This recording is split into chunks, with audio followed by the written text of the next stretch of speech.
Hi everyone, আসসালামু আলাইকুম। আজকে বানাতে যাচ্ছি তিসির হেয়ার প্যাক। প্রথমে একটু তিসি নিয়ে নিতে হবে। তিসিটা আমাদের চুলকে অনেক শাইন এবং স্মুথ করে। ফার্স্টে 1 কাপ পানি নিতে হবে, তারপরে 2 চামচ মতন তিসি নিতে হবে, ভালোভাবে ধুয়ে নিতে হবে।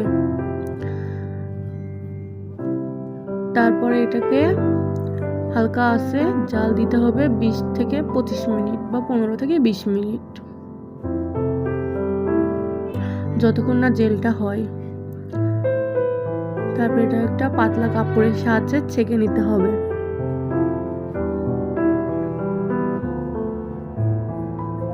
তারপরে এখানে একটা হোমমেড হেয়ার অয়েল ব্যবহার করতে হবে, এমনি অন্য হেয়ার অয়েলও ব্যবহার করা যাবে।